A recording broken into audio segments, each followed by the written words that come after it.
Un documentalista de la televisión francesa le comentó a la especialista en cuestión que conocía que la investigadora tenía muchas diapositivas que representaban a la Edad Media, que den una idea de esa época en general. Y le dijo por teléfono matanzas, degollaciones, escenas de violencia, de hambrunas o de epidemias. Había mucha desinformación, hoy tenemos justo lo contrario. Hay información, mucha, un boom, ahora todo ha cambiado, la revolución de los transportes, las revoluciones tecnológicas, estamos en la era de la difusión, estamos inmersos, hace que la plaza donde se halla Notre Dame de París haya recuperado las multitudes de la Edad Media. Todos los domingos abre a la hora estipulada y al menos se siente el efecto sorpresa y de admiración que se tiene cuando una persona, un chico, un niño, visita un zoológico por primera vez. Es exactamente la misma sensación. Admiración. Bien. Y aquí sí tienes que decir cómo en la Edad Media, porque con los modernos medios de transporte, el turismo es similar a lo que fueron las peregrinaciones en aquellos tiempos. Nos hemos puesto a viajar como en los tiempos aquellos de la Edad Media. También depende de que Francia es difícil de visitar y no ver un vestigio de los siglos XII o XIII, imposible subir a una montaña y no encontrar una capillita, y lugares que en el siglo XVII se tomaban como exilio en la Francia por intendentes o gobernadores. Por ejemplo, Orcival Le Puy de Clermont-Ferrand tuvo una población numerosa como para realizar esas maravillas que ven ustedes ahí. No es que vivían 4 personas, no era una aldea. Los monjes y religiosos se reclutaban en todas las clases sociales. Por ejemplo, en Briney o en Vic hay unos frescos románicos que les van a, o sea, a mí por lo menos me desconciertan. ¿Puedes poner la siguiente? Esos son 2 ejemplos. Uno de ellos sería la Sagrada Cena, que está acá. Por lo menos son inspiradores y no son unos dibujos mal hechos, como dirían en otro momento. El Mont Saint-Michel tiene más visitas que el Louvre hoy día. Es un pueblo construido en una isla pequeña, bueno, eso se ve ahí, ¿no? Rocosa, de un río llamado Cusnon, en Normandía. Alrededor de la misma abadía, en el año 710, fue renombrado el Mont Tombe como Mont Sancti Michaelis en periculo maris, o sea, en peligro del mar, rodeado del mar. No sé si vieron alguna película o algún documental que esa carretera se llega a bajar el nivel del mar, pero luego en algún momento se topa y está incomunicado con él. Por eso es que se llama así después, ¿no? Cuando el obispo de Avranches, Auberto, construyó un oratorio dedicado a San Miguel Arcángel un par de años antes, es por lo que se le pone ese nombre. De acuerdo con una leyenda, San Miguel se apareció hasta 3 veces en sueños mientras dormía, con el encargo de que erigiera un oratorio en Mont Tombe. El arcángel habría dejado las huellas de su dedo en el cráneo, y este cráneo se encuentra en la Basílica de Saint-Gervais de Avranches, mostrando las marcas como estigmas en él han quedado. En Europa se ha vivido un redescubrimiento con fiestas medievales. Hace poco hubo una aquí en Resistencia, fiesta medieval, no sé si pudieron, estuvo muy bien, fue toda la tarde y bueno, aunque el concepto estaba un poco distorsionado, pero sí estuvo muy bien, por lo que se ofrecía, producto de la Edad Media, estuvo muy bien, armas, juegos, incluso temas de suerte. Estaba muy interesante. Y vino hasta un señor que leía runas, caracterizado. Muy buscada esa parte, muy buscada. Creo que van a traspasar aquí, en algún momento la vamos a tener aquí también. Ojalá. El viajar, fiestas medievales también, ¿no? El viajar hace tomar conciencia del entorno, eso hacen británicos, estadounidenses, belgas, alemanes, holandeses, no se limitan a la naturaleza. Afortunadamente ya pasaron los tiempos en que los propietarios del Languedoc sur francés malvendían capiteles de San Miguel de Luisa que se han querido hacer regresar porque se tomó como si fuese un expolio, porque a las personas las que se la vendieron no estaban muy bien informadas. Mal vendieron, bueno. Pueden encontrarse, ¿puede pasar a la siguiente, por favor? Bien. Esto es un caso muy curioso. En Nueva York está el claustro completo de Saint-Genis de Fontaine en el Museo de Arte de Filadelfia. En el Museo de Nueva York está la sala capitular de otro convento. O sea, no es que se hayan llevado un arco, no es que se hayan llevado un capitel, no, se ha llevado un claustro entero. O sea, es como llevarse una pirámide, no se la puede llevar porque si no se la habían llevado. Bien, por ejemplo en Toledo, Ohio, está el de Saint-Fond-de-Thomiers, y no les cuento ya los derribos en Cluny, la iglesia más románica de la cristiandad, o Toulouse, que ahora se conoce como la capital del vandalismo, y ya saben ustedes, o sea, se pueden ustedes imaginar por qué. Aquí les puse una foto para... No es concretamente de la Edad Media, porque es un colegio, el colegio de San José de Cluny en Vigo, España, en Galicia, que se construyó en los años 30 del siglo XX y ya no existe, porque se pusieron manos a la obra y, bueno, lo derribaron y construyeron un geriátrico porque sí. O sea, quiero decir que más allá de que si ese colegio servía o no servía,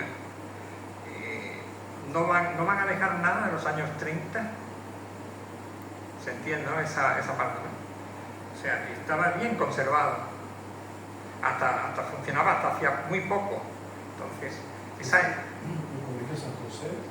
San José de Cluny, en Vigo, en España. Ha sido derribado y ahora ya están construyendo un geriátrico porque le hacía falta y no había sitio. O sea, sí había sitio. Claro. De igual forma, este pasado reciente ya ha sido superado. La palabra que inspiraba era indignación. Me refiero a eso de los derribos, ¿no? Supongo que la sigue inspirando, ¿verdad? Desde hace unos años existe el movimiento de iniciativa de redescubrir, restaurar, reanimar monumentos en muchas partes.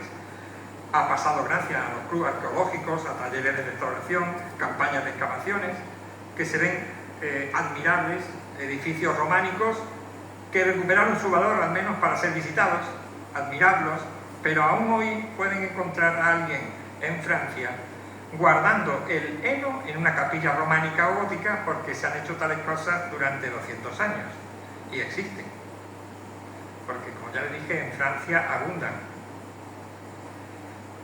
Así que para remachar la situación, ¿no? Cuando usamos las expresiones de vituperio acerca de la Edad Media, lo hacemos por inercia, por nuestra impronta cultural reciente, la época de la ignorancia, del embrutecimiento, de su desarrollo general.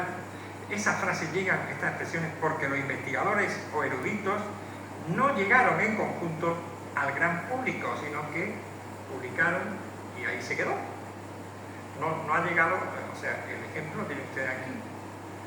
Una conferencia sobre la Edad Media y somos que somos. Bien. En el tiempo, la Edad Media duró, como saben, 1000 años aproximadamente. No es que un hecho haya desencadenado una época, o sea, ya sabemos que es 476 hasta 1492.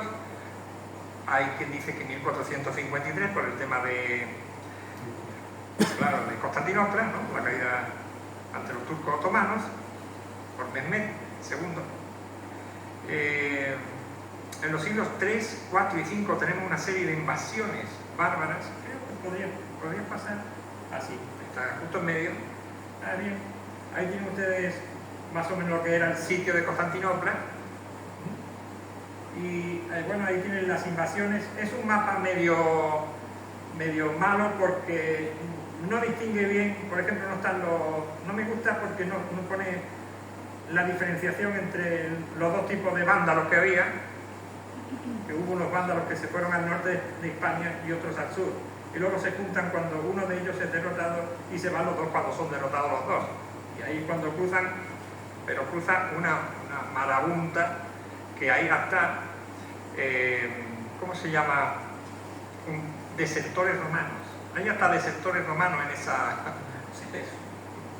de cualquier cosa menos vándalos completos al 100%, lo que cruzan, y tardan aproximadamente 1 año, 2 años, 3 años en hacer ese periplo. Y bueno, ya saben ustedes que San Agustín de Hipona estaba justo de obispo cuando los vándalos estaban sitiando la ciudad. Bueno, esto es que ya me he ido por las ramas como siempre, pero es que hay personas que viven la historia, ¿no? Tenemos una serie de invasiones bárbaras que serán más tarde potenciadas con las segundas invasiones de siglos posteriores. Existe un cambio religioso espiritual que es iniciado en los siglos IV, V, con la cristianización en masa del imperio y el fin del paganismo en los grandes núcleos urbanos. Ustedes deben de saber que la palabra paganismo no viene de... vamos, no son cosas religiosas que pasen en una ciudad. Paganismo viene de la palabra pagus, entonces viene de los pueblitos, de ahí viene. Paganismo viene de donde quedó, en los grandes núcleos, fue prácticamente perseguido y entonces no. Por eso es el origen de la palabra, viene de pueblitos, aldeas, donde se conservaron estas cosas, así medio por detrás de la religión oficial, ¿no? Bueno, incluso los propios bárbaros ya venían convertidos, aunque fuese a otro tipo de cristianismo, que era ahora el arrianismo, o se llegan a convertir para fortalecer o favorecer el gobierno de sus nuevos súbditos, como pasó con los francos, ¿no? Hay pocos documentos, sobre todo del inicio de esta época. Nos encontramos con que estos están realizados con cierta inclinación, porque ¿quiénes son los que escriben? Son monjes, sobre todo cristianos, que están viendo que una serie de invasores están reventando el imperio romano, que es donde ellos viven. Entonces no son justos en sus expresiones. Por eso es que tiene cierta inclinación. Son relatos intencionados. Son pocos encima y han de contrastarse con espíritu crítico, con fuentes o incluso con otros documentos, si se tiene suerte de hallarlos. Y bueno, para muchos la Edad Media terminó en 1789 con la Revolución Francesa en vez de en 1491. Hemos de asumir que lo que se habla mal de la Edad Media viene precisamente de una corriente enfocada en el desprecio iniciado desde la Edad Moderna, pero que culmina con los famosos hacedores revolucionarios del siglo XVIII, y es una evolución desde la postura que encumbra una cultura clásica, preciosa, de esculturas, literatura, artes en general, arquitectura incluida, claro, hasta el Renacimiento, un periodo donde se vuelven a estudiar tales formas, se recompone, copiar los estilos, se implantan como lo bello, la edad que hay entre estas dos épocas, lo que queda en medio, y lo que se llama edad media. Tampoco podemos olvidar el romanticismo del siglo XIX, donde se intenta recuperar una dimensión de la hermosa y gran Edad Media, muy sobredimensionada, por lo tanto irreal. Hadas, caballeros, leyendas. El arte gótico, que en sus inicios es llamado el arte bárbaro. Fíjense el nombre, gótico viene de godo. Nombre dado en el Renacimiento, ¿no? Es el arte de los godos. Eso es un nombre dado con desprecio. Una catedral gótica. Ustedes han visto una catedral gótica, es preciosa. Pero, bueno, que se quedó fijado en un estilo de catedrales hoy impresionantes. Si bien la Edad Media no es el periodo dorado que imaginaron algunos escritores románticos, tampoco es, pese a debilidades y rechazos, una época oscura. Ni triste imagen propagada por humanistas e ilustrados. Respecto a la antigüedad, hay progresos, desarrollos en varios puntos. Es cierto que existe una Edad Media fea. Señores que oprimían a campesinos, sí. Una iglesia intolerante y que sometía a espíritus independientes, que de ahí viene la palabra hereje, porque hereje significa eso exactamente. La Inquisición practicará la tortura, ejecutará a un porcentaje en hogueras, no a todo el mundo. Hambrunas, que no faltaron, tampoco en la Edad Antigua. Y había mucha pobreza. La población tenía pánico al mar, a los bosques, al diablo. Hoy tenemos miedos mayores, más terroríficos. Hoy pensamos en extraterrestres malvados e invasores, a los cuales no vamos a poder parar, porque si vienen hasta aquí tienen mayor tecnología que nosotros. O la muy real catástrofe nuclear, el cambio climático que hace intentar conservar la vida como tal. Pero sí que existió la bonita Edad Media, que embeleza a los niños, inspira a mayores. ¿Puedes poner la siguiente, por favor? A mayores. Caballeros, castillos, catedrales, arte románico y gótico, vidrieras, fiestas. Ahí tienen ustedes, por ejemplo, la imagen del Cid Campeador que está en la ciudad de Burgos. Es el Alcázar de Segovia. Tiene construcción porque no terminó en el siglo XII, sino que se empieza. Eso es una cosa muy común en las catedrales. Se empieza en un momento, pero no se sabe cuándo va a terminar. Entonces, pero esta por lo menos tiene algo del siglo XII, que es el Alcázar de Segovia, y esa es la Catedral de Milán, que empezó en 1386, pero se terminó en el siglo XX. Sin embargo, ahí está. Y ahora, ¿qué es o sea, ustedes están viendo esto, se queda uno embelesado, dobla la cabeza y tienes un McDonald's. Que no, o sea, eso no es poner en valor esa plaza. Y no voy a decir que sea malo o bueno, pero creo que es el único lugar en Milán donde te hablan en español, porque todos los camareros son ecuatorianos, pero eso no tiene nada que ver. Quiero decir que es interesante si estás hasta aquí de italiano, pero sale del McDonald's y mira lo que tienes ahí enfrente, el Duomo, ¿no? Bueno, que le llaman ellos. Como había dicho, vidrieras, fiestas. Las mujeres, en la Edad Media, van a desempeñar un papel inferior al hombre, pero ya lo hacían en la Edad Antigua. Lo que pasa es que aquí van a ir conquistando un rango más justo, más igualitario, más prestigioso en la sociedad, al menos en mucho mayor número que en la Edad Antigua, y representa también el nacimiento de Europa en la Edad Media. Sentó las bases de todos los países modernos, o de casi todos los países modernos, porque ya saben que en el siglo XIX se van a conformar Alemania e Italia, pero el resto prácticamente se coció en la Edad Media. ¿Pueden pasar a la siguiente? Aquí tienen ustedes, por ejemplo, un astrolabio italiano del siglo XIV. Salomón midiendo los cielos con ayuda de un astrolabio. Es una Biblia de los capuchinos del siglo XII, entre 1170 y 1180. No se ha podido datar mejor, pero vamos, con 10 años de diferencia está bien. Está en la Biblioteca Nacional de Francia. Salomón no iba a tener jamás en la vida un astrolabio, ya sabemos, pero en esta época ya se utilizaba, puesto que era común pensar en que eso servía para medir el tema de la astronomía.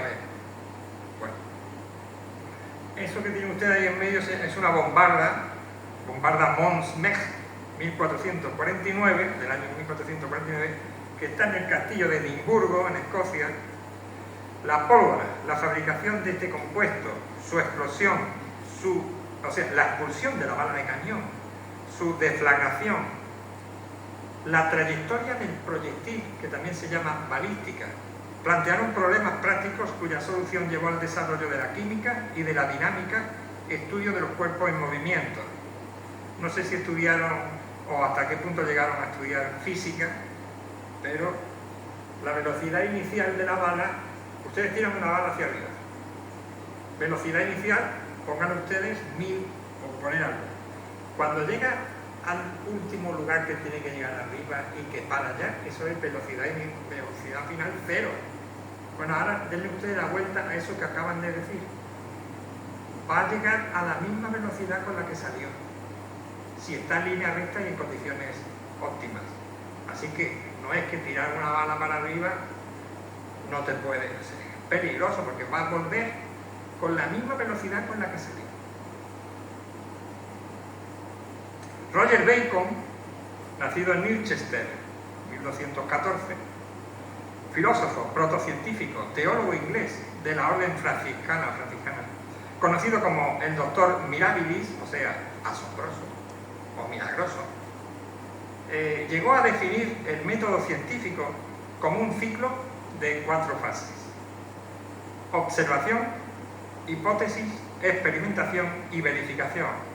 La verdad que suena bastante a Descartes, pero este señor lo hizo, falleció en 1292. Fundándose en este método, desarrolló estudios de óptica que le condujeron, entre otras cosas, a diseñar las primeras gafas, a elaborar proyectos de cámaras oscuras, que es el precedente de la cámara fotográfica. Bacon sintió una gran admiración por su coetáneo francés Pierre de Maricourt, quien llevó a cabo investigaciones sobre magnetismo. Un siglo más tarde, Nicolas de Orest demostró que la Tierra era la que se movía y no los astros sobre ella. Estamos hablando de 1382, muere. Este señor dijo que las leyes de Aristóteles no servían. Él había hecho la comprobación y decía que la Tierra era la que se movía y no los astros sobre ella, como hasta entonces se pensaba. En general, el argumento de Oresme a favor del movimiento terrestre es más explícito, más claro incluso que el que 2 siglos después puso Copérnico en un libro, si bien no dio una obra clave como la de este.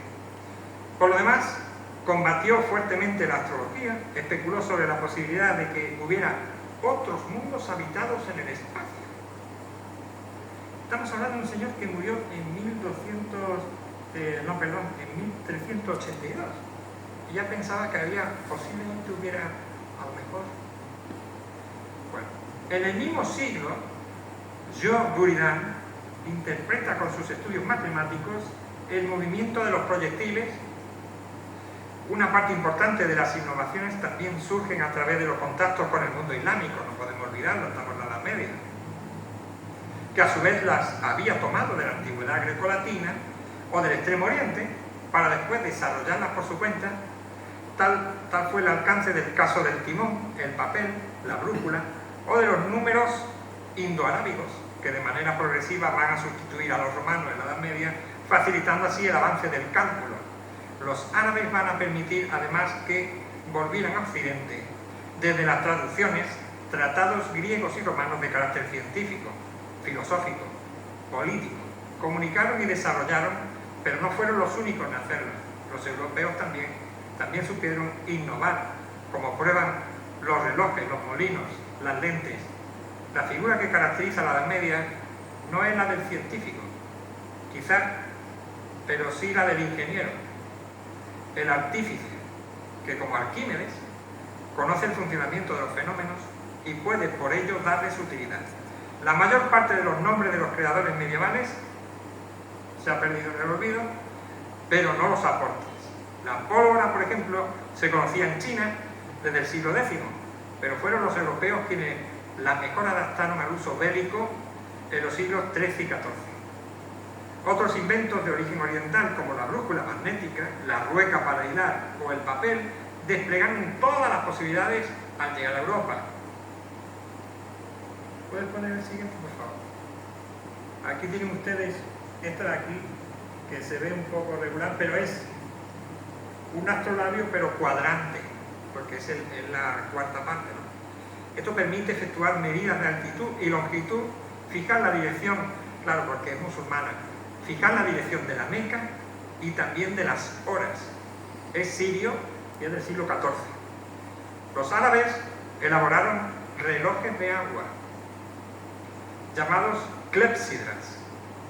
Adornaron algunos de ellos con figuras de autómatas para marcar con sonidos y movimientos el paso de las horas. Se conservan solo las descripciones de los ideados, entre otros por Al-Muradi y Al-Jazari, ambos uno del siglo XI y otro del siglo XIII.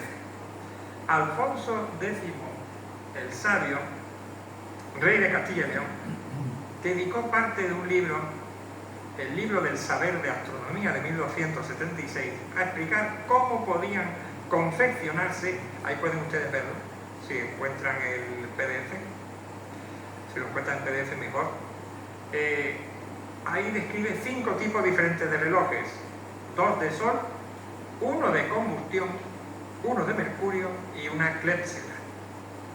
En el monasterio de Ripoll se guarda un manuscrito del siglo XI de un reloj de agua al que se había incorporado un despertador, siglo XI. No va a ser ese como el de la pantera rosa que sale así de grande y de los peles pega un martillazo, ¿no? Pero algo que sí te llame la atención y diga, ah, bueno. Puedes poner, no, ahí está. Aquel de allá es un reloj astronómico de Praga instalado en el ayuntamiento de la ciudad en 1410. La respuesta a los nuevos tiempos fue el reloj mecánico europeo, documentado en torno al 1300, que va a sustituir al anterior sistema hidráulico por motores que se activaban mediante pesos colgados de cilindros y mediante engranajes, rodillos, palancas, colocados en las fachadas de los edificios públicos y en los campanarios de las iglesias. Los primeros relojes de este tipo van a carecer de manecillas y cuadrantes, y hasta fines del siglo XIV no se le va a incorporar la esfera numérica. Al principio van a ser instrumentos poco precisos debido a los atrasos provocados por la fricción de los mecanismos, pero a mediados del siglo, ya estamos hablando del XVI, a mediados del siglo XVI ya había modelos que apenas erraban 1 minuto al día, pero todo eso viene arrastrado de lo que se ha hecho antes. No es que apareció un hombre y dijo.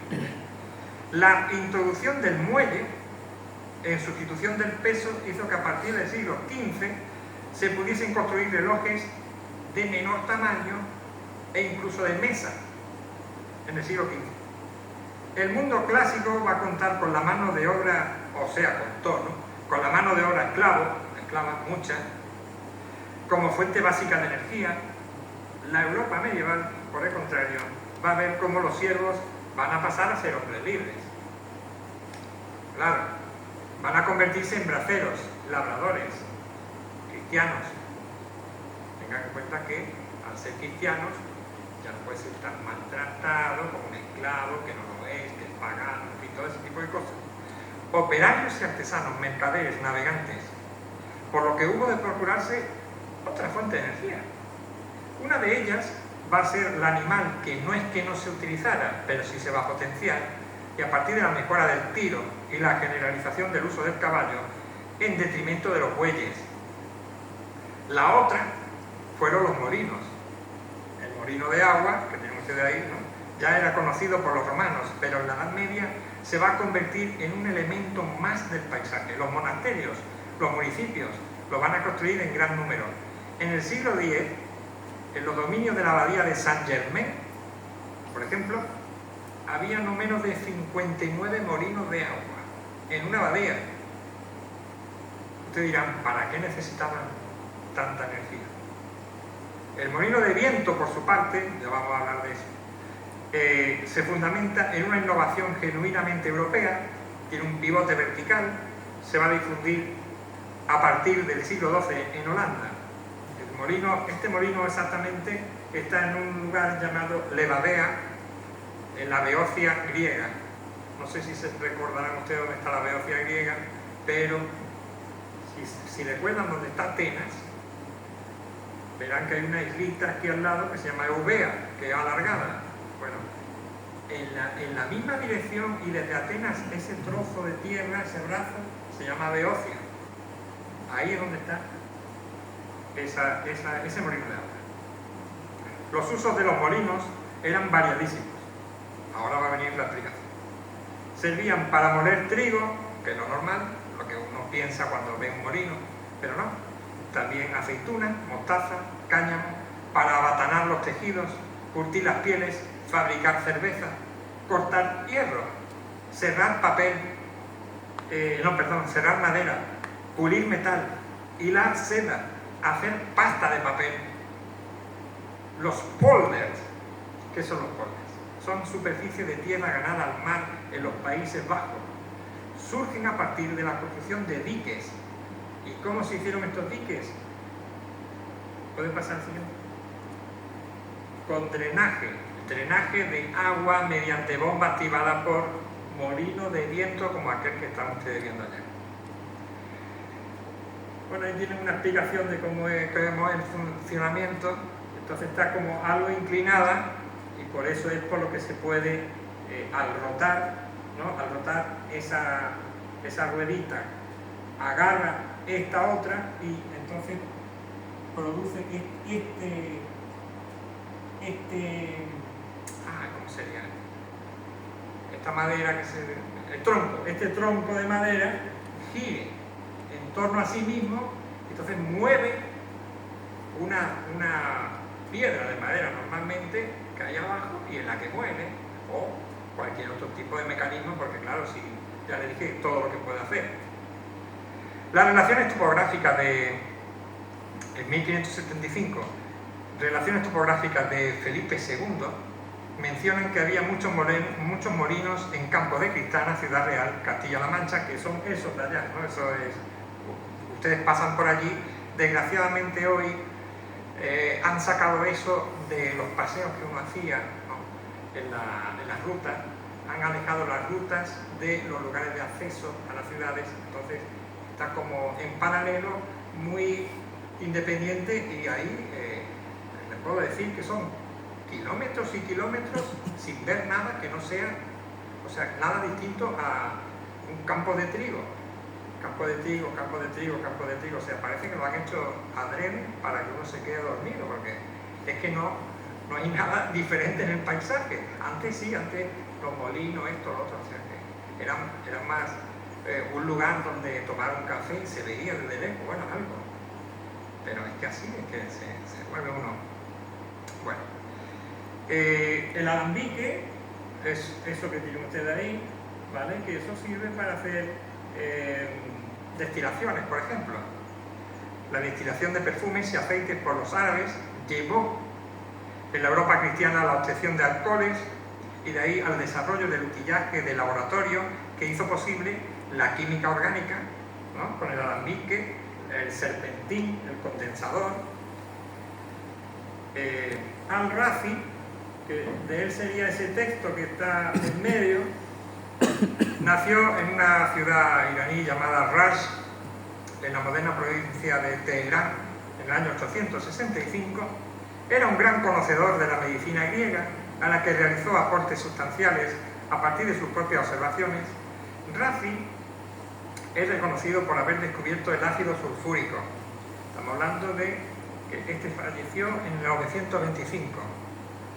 Verdadera locomotora de la química moderna e industrial, el ácido sulfúrico. También descubrió el etanol.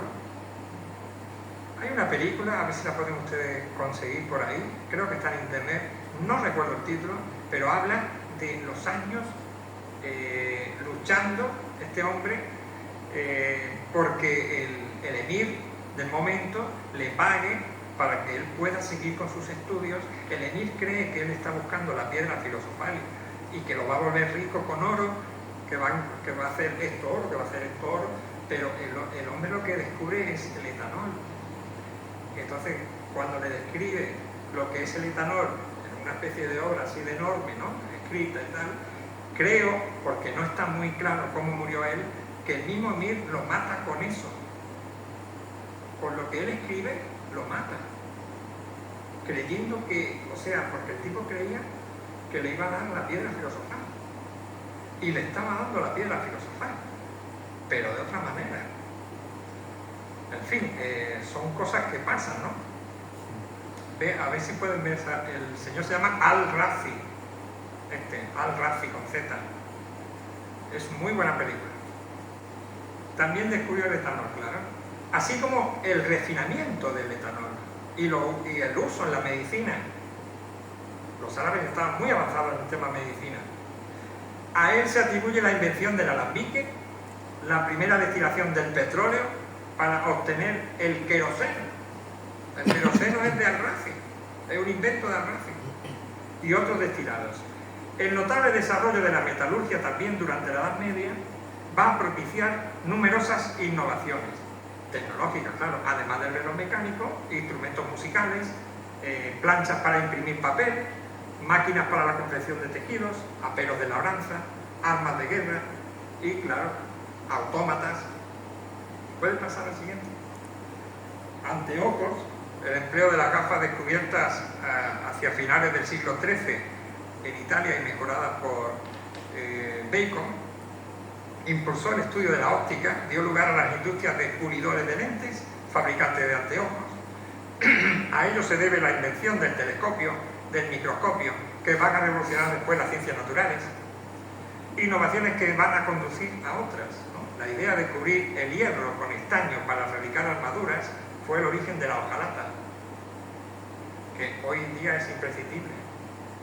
El perfeccionamiento de la técnica del vidrio va a llevar a confeccionar lentes de aumento. La combinación del vidrio con el metal va a dar lugar a los anteojos y a los espejos surgidos en Venecia. Ahora hablamos de esto. Surgidos en Venecia, el principal centro de la industria del vidrio en el siglo XIII. Bueno, ahí tienen. Aquello de allá es la isla de Murano, y no dejen de ir, si tienen la ocasión de ir a Venecia, no dejen de visitar la isla de Murano. Tradicionalmente el mejor cristal del mundo, y encima van a ver presencialmente como un señor les hace delante suya un caballo de cristal. Es increíble la técnica que utiliza. Se queda uno, porque son técnicas adquiridas por tiempo, o sea, no puedo decir que son traces, no son, pero desde luego es una maravilla, se queda uno embobado con esto. Esto es una lámpara de cristal de Murano que está en el Museo Ferraro, está hecha en 1880, pero es para que vean las calidades. Esto lo pueden ver en el Museo del Cerrado, está en Madrid. Tiene cosas que te quedan muy, muy embelesados, como yo digo, pero el tema del cristal de Murano es, que yo creo que es el mejor del mundo, ¿verdad? Muy bonito, muy bonitas cosas. Es un viaje, o sea, si ustedes van a Venecia y no visitan eso, no me hablen más. Los experimentos realizados por los alquimistas, por su parte, dieron como resultado la destilación de los alcoholes, la confección de tintes, la elaboración de cosméticos, la mejora en el trabajo del cuero, la aparición de la pintura al óleo.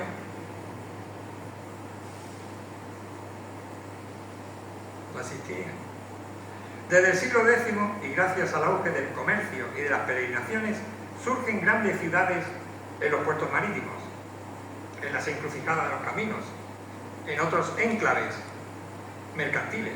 En ellos se va a producir drogas, cosméticos, vestidos y zapatos, joyas, objetos de oro, de plata, pero lo más novedoso va a ser la aparición de auténticas industrias de cerámica, vidrio, cuero y sobre todo materia textil. Parece que estamos hablando de la revolución industrial, pero no, estamos hablando de la Edad Media. La fabricación de tejidos de lino, cáñamo y seda va a evolucionar notablemente, creándose nuevos tipos de instrumentos de hilado y modelos de telares. Fueron aún más espectaculares los avances en la industria de la lana, sobre todo en Flandes. Bueno, los paños de Flandes eran muy famosos, pero también en Italia e Inglaterra se van a construir artefactos para cardar las fibras, ruecas para hilarlas, telares horizontales que van a permitir hacer las piezas de tela más anchas, martillos de madera que, accionados por molinos, van a abatanar el paño. Este repentino desarrollo de las actividades fabriles va a traer consigo la aparición de uno de los elementos más característicos de lo que luego va a ser la revolución industrial real o la posterior: los operarios. Fíjense ustedes si les suena esto que voy a decir. O sea, personas desplazadas temporal o permanentemente del campo a la ciudad para trabajar en fábricas. Residían en los arrabales, en los lugares en el extrarradio de la ciudad. Mal. Eso suena totalmente a la revolución industrial, que sí. Tenían régimen de asalariados, contaban con pocos recursos, con frecuencia quedaban desempleados, y dado lo precario de su situación, no era raro que se pusieran en huelga. Parece que estamos hablando, sí o no, del siglo XIX, pero no, estamos hablando de la... Otro elemento característico del momento fue la contaminación, tanto del aire como de las aguas. Para hacernos una idea de las dimensiones que va a llegar a cobrar este fenómeno, vamos a tener un dato. En el siglo XIII, la polución de Londres, siglo XIII, originada por la quema del carbón para calentar las casas y para alimentar las hogueras en las que se fundían el vidrio, los metales, llegó a tal punto que el rey Eduardo I llega a prohibir el uso de este combustible en 1272, amenazando con penas de muerte, o sea, tortura, y de muerte también, a quien lo vendiese o usase. Pero al parecer estas medidas no tuvieron los resultados deseados, ya que un siglo más tarde Ricardo III y Enrique V también se van a ver obligados a buscar una solución al problema. La niebla londinense no fue, tal y como vemos siempre, una característica exclusiva del siglo XIX. Ya empezó antes. Gracias a la abertura de las rutas mercantiles, las técnicas de navegación se van a desarrollar de manera extraordinaria en la Edad Media. La galera romana evolucionó en los mares del norte, van a aparecer las cocas, que son un tipo de barco. Además se crearon la quilla, la vela latina triangular, que va a permitir navegar con diferente viento, un tipo diferente de timón, que va a facilitar mejor las maniobras. A partir del siglo XII van a comenzar a utilizarse en Europa la brújula magnética, el astrolabio, como ya vimos, que va a permitir determinar la posición de los navíos localizando las estrellas. Esto viene a que una serie sucesiva de inventos, descubrimientos, van a hacer que personas como Cristóbal Colón pudieran llegar a América. Porque si no, o sea, son todos concatenados. Junto a estos avances náuticos van a surgir otros de carácter armamentístico. Los barcos militares no debían ir armados para defenderse de los muy probables ataques de piratas y corsarios. Había piratas desde, no sé, porque Julio César es capturado por los piratas. Y antes había piratas también. En los mares de China había piratas, o sea, muchísimos. La más espectacular de todas las armas empleadas en el mar era el llamado fuego griego, una mezcla de petróleo bruto que flotaba, azufre que desprendía vapores tóxicos, resina que activaba la combustión, cal viva que liberaba calor al entrar en contacto con el agua, salitre que desprendía oxígeno haciendo que el fuego no se extinguiera nunca, y grasas que aglutinaban la mezcla. Eso era el fuego griego, ¿no? De este modo el fuego ardía en el agua, prendía en los navíos, quemándolos todos, utilizado al menos desde el siglo VII por la marina del Imperio Romano de Oriente, que es mal llamada bizantina. Los europeos occidentales lo conocieron en las cruzadas y más tarde lo importaron. Los avances tecnológicos. ¿Hay otra más? ¿O no? ¿Sí? Ah, sí, bueno, deja esa. Los avances tecnológicos en el mundo militar también se dieron en tierra. Desde el siglo XI se van a desarrollar las técnicas de construcción, reforzamiento de castillos y fortalezas, y también los ingenieros de ataque. Los ingenieros, los carpinteros y los herreros llegaron a tener en la guerra tanta importancia como los soldados. Se perfeccionan armas usadas desde la época clásica, arietes, catapultas, castillos móviles de madera. Surgen otras nuevas como la ballesta, tensada mediante una manivela, con potencia suficiente para derribar desde gran distancia a un caballero. Las armaduras se hicieron más complejas, flexibles. La evolución de la silla de montar y la introducción del estribo permitieron a los jinetes manejar sus armas con mayor facilidad. Estas películas que ustedes ven de romanos, que ponen el pie en un estribo, no existe eso. Todo, por lo menos hasta el siglo III o IV, no existe eso. O sea, ustedes ven una película, Julio César, ¿no? Por eso yo no puedo ver esas películas, me pongo mal. ¿Sí? Porque empiezo a ver fallo y digo, no puede ser. Las armaduras se hicieron más complejas y flexibles, como ya dije, la evolución de la silla de montar. Claro, al tener el estribo, usa el peso de su cuerpo para dar mayor potencia a los golpes y lanzamientos. A partir del siglo XIII se va a introducir en Occidente la pólvora, con la que activaban bombardas que lanzaban piedras, truenos, que alojaban material de fundición. Actualmente, sin embargo, casi se ha desterrado aquella imagen lúgubre, tenebrosa de la época medieval, más o menos. Los historiadores modernos han comprobado también que en ese periodo la cultura no se abandonó, sino que evolucionó, que el arte medieval no tenía nada que envidiar al clásico, sino que era diferente, que la tecnología entendida como aplicación práctica del conocimiento científico en algunos aspectos avanzó mucho más en la Edad Media que durante la Antigüedad clásica. Cuando yo era adolescente, había un cierto nivel entre los chicos, ¿no?, que conducían a los grupos de los Boy Scouts, y justo recuerdo a un muchacho que se llama Manolo, que estudiaba Derecho Romano, que nos hizo aprender los siguientes versos, el latín cantado. Eso que tiene usted ahí. Plato Cícero et sumus Aristoteles, quequiderum in profundo lacrum. O sea, Platón, Cicerón y el sumo Aristóteles cayeron en un profundo lago. Nos hizo aprender estos versos, que no es más que señalar que incluso hasta en los años 80 del siglo XX, sin saber lo que se decía ni lo que se aprendía, ya te estaban informando que la Edad Media abandonaba en el lago profundo del desconocimiento, del olvido, a Platón, a Aristóteles y a Cicerón, siendo todo eso falso. A nosotros sí que nos vinieron con un cuento moderno. Y aquí hemos terminado la conferencia.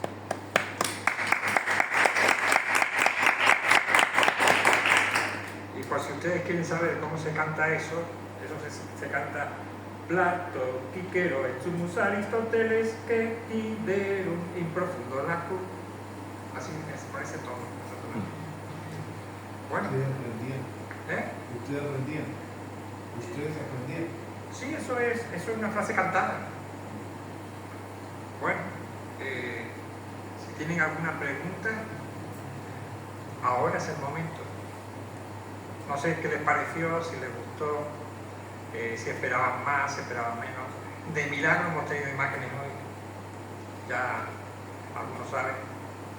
No, en serio, porque no podía entrar en la computadora porque no tenía sistema QWERTY. Terrible. Bueno, ¿qué les pareció en serio? O sea, ¿tienen alguna pregunta, alguna duda? Tiene que publicar la conferencia. Bueno, es divertida. En algunas partes. Bueno, en serio, normalmente en la actividad humana nosotros todos decimos, incluso yo alguna vez también digo sin querer, pero porque es algo como medio que hemos tomado como si fuera del biberón, ¿entienden? No ve que parece que eres de la Edad Media, ¿sí o no? Es que parece que vive en la Edad Media, ¿cómo va? Así, como realmente cuando vamos por la calle. Y la edad pura. La edad oscura, eso es una cosa que se da muchísimo, muchísimo. La edad oscura, bueno, es una edad que tuvo luces y tuvo oscuridad. No hemos hablado, por ejemplo, de mucha claridad que hubo, por ejemplo, con Carlomagno, en su corte, que hubo una proliferación de escritos, pero es que tampoco, o sea, yo me he enfocado en unas partes, pero hay de todo, hay muchísimas cosas muy interesantes. La Edad Media, en absoluto, fue una edad oscura. Lo que pasa es que sí le tocó, por los hados del destino, las invasiones, todo ese tipo de cosas que sí hicieron que se apagara lo que había, pero se encendieron en otras partes. ¿Entiendes? Bueno, y hasta aquí. No sé si tienen alguna pregunta.